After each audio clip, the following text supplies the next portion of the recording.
हींअर राणपुर ही जेका डैम पंहिंजी डैम आहे उन डैम ते बीठा आहियूं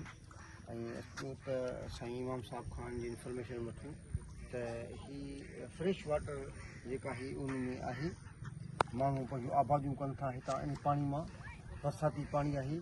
नेचुरल पाणी आहे या हिन जो ॿियो ज़रियो आहे हिन डैम जो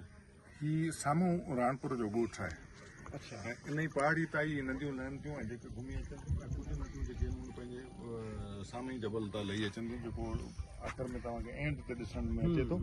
हिन डैम जी जेका माना डेग आहे उहा तव्हां सम्झो त 4 खां 5 किलोमीटर डेग आहे जी हिन डैम जी ऐं जंहिं एरिया ते असां बीठा आहियूं हितां खां चूड़ियो ऐं नंगर पार्कर ॿिन्ही जो ई सेंटर पॉइंट आहे सही ऐं ही एरिया जेका आहे हिन जे जर जो पाणी तमामु खारो आहे अच्छा जी हा हाणे ही जॾहिं पाणी बरसातूं जाम पइजी वेंदियूं न ही जॾहिं डैम भरिजी वेंदो आहे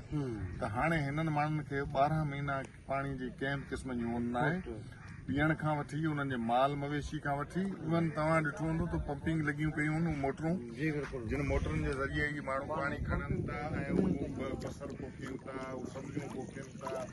कणिक बि पोखीनि था हिन साल माण्हुनि फुटियूं ऐं मिर्च बि पोखिया आहिनि बसर पोखिया हूंदो बसर त तमामु पार्कर जी एरिया में बसर तमामु घणो बसर थींदो आहे न ऐं इंतिहाई बहितरीन जेका ज़मीन आहे पार्कर जी उहा आई बसर जे लाइ वारी उन जे करे हिन में के पखी बि थियनि था हा साईं आड़ी पखी ईंदो आहे हींअर खई पखी लही पिया आहिनि आड़िया नीरग आहे जी हा नीरग आड़ी इहे पखी हींअर खई जीअं पाण रस्ते में आयासीं त पखी अची विया आहिनि ऐं सियारे में तमामु घणो पखी हिते लही पवंदो आहे जी सियारे में तमामु पखी अचे थो ऐं हिन डैम अंदरि मच्छी बि मौजूदु मच्छी बि आहे तव्हां पाण ॾिसो त नंढा नंढी नंढी मच्छी आहे उहे ढुलंदा रहनि था ऐं जेकॾहिं पंहिंजो जानी मंसूरी ॾेखारे सघे असांखे त हेठि ॾाढी मच्छी जेका आहे नंढी नंढी इहा क्लोज़अप में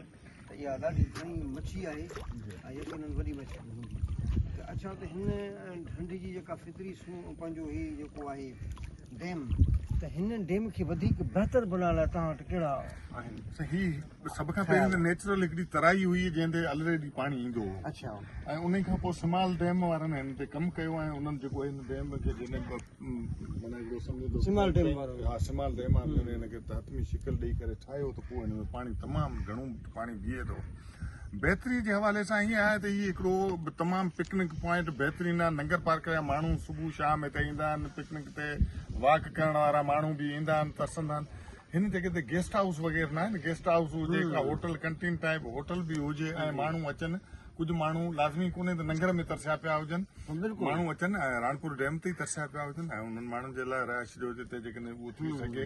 सुठा होटल ॿ थी पवनि ऐं ॿ चारि गेस्ट हाउस इस्लामाबाद में खानपुर डैम आहे उन वांगुरु